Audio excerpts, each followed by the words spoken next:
Welcome, ladies and gentlemen. My name's Dychronic, your host here on this Destiny 2 video, and today we're going to be showing the weekly reset for Destiny 2 on November 12th, 2019. So everything that has reset, all the Festival of the Lost stuff, all the news, the updates, and the stuff.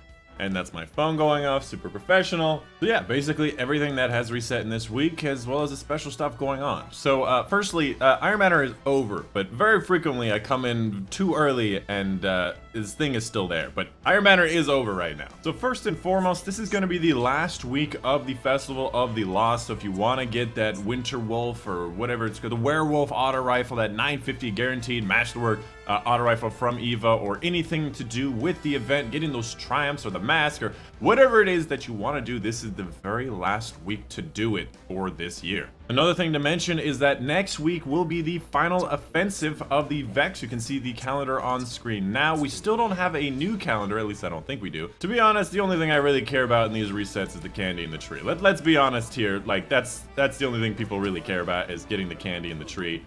I mean, the candy resets every single week. We gotta go get the candy in the tree. All right, I did it. Oh, hey, look, I got a triumph. What?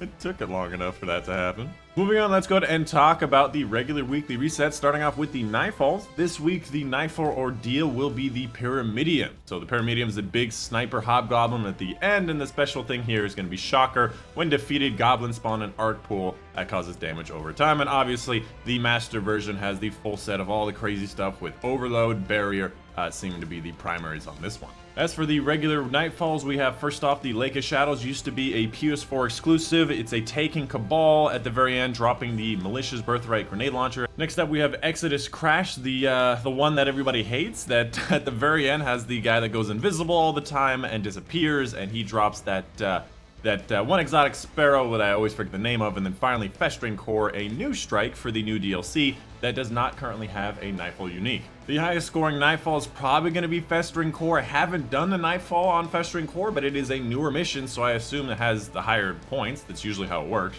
And honestly, Exodus Crash and Lake of Shadows is not very high.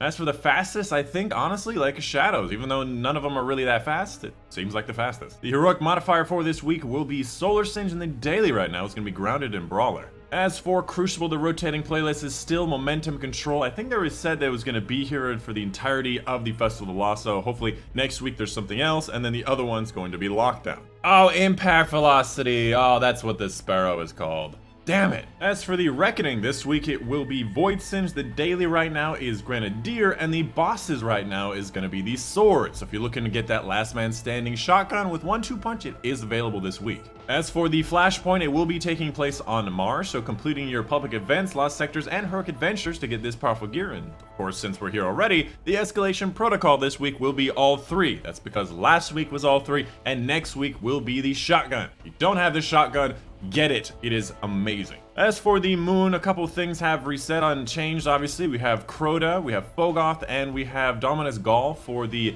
3 different Nightmare hunts for this week. And of course, since we're here already, just wanted to show off the Garden of Salvation challenge for this week, which will be a link to the chain, which is something I don't know because it's the first time we've seen this to date. As for Menagerie, this week the boss will be Pagori, beloved by Callus. That'll be the big Hydra dude at the end. And for the normal mode version, we have things like Solar Singe for the week, and the daily is going to be Grounded and Brawler. And then, of course, for the heroic version, we have Extinguish, Match Game, Attrition, and Arc Singe.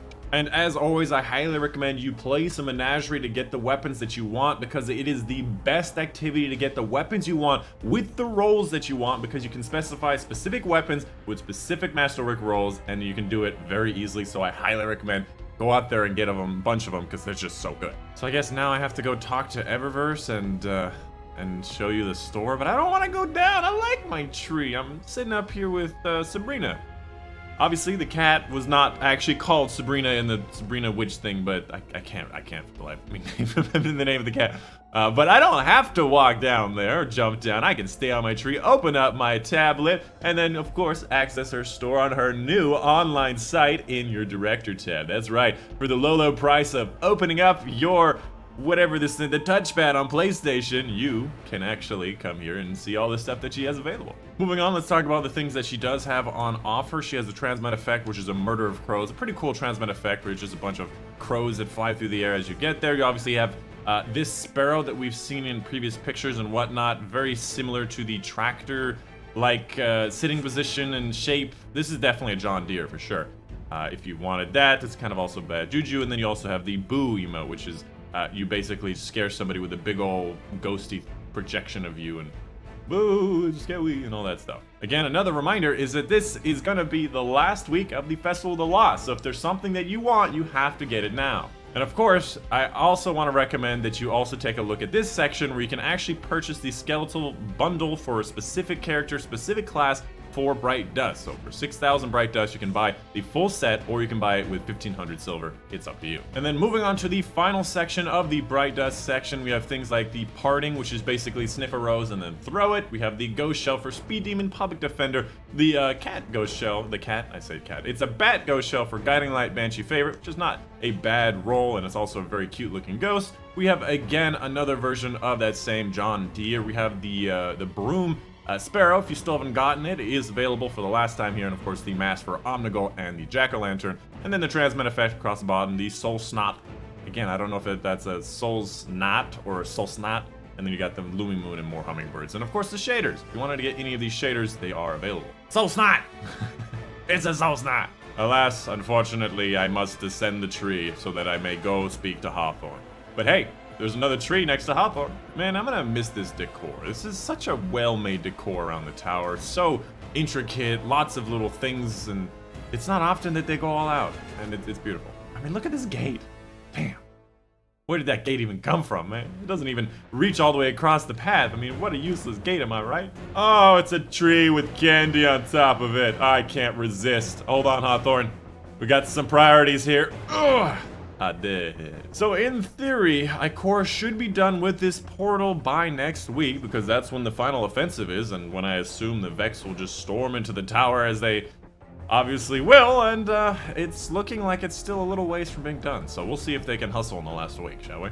And then lastly, we have Hawthorne, her entire inventory of everything that she does have, and all the whatnots from the clan bounties to the weekly raid challenges. We're going to be showing off all this after I get my stuff here. And the clan bounties pretty much the same. We have things like Gambit, Crucible, Raid, and finally Nightfall Ordeal, which is a clan perk required, which is lame because it's still not powerful engram. As for the weekly raid challenges, starting up with Witch, which is going to be the Last Wish raid challenge for Shirochi, the second encounter of the Last Wish raid. Basically, do not get hit by Shirochi's regular ball attack. So you can get launched in the air, you can get launched back, but don't get hit by her regular ball attack, and it does have crazy AoE on it. And this is probably the hardest challenge for all the challenges in the game, just because how inconsistent it is. As for the Scourge of the Past raid, we have To Each Their Own, which is going to be the boss encounter. Basically, every single person has to destroy one of these shield generators each. Every time the boss has a damaged face, he's going to have these white stuff on him that give him a shield. Every person breaks one of them on each of the phases you do damage.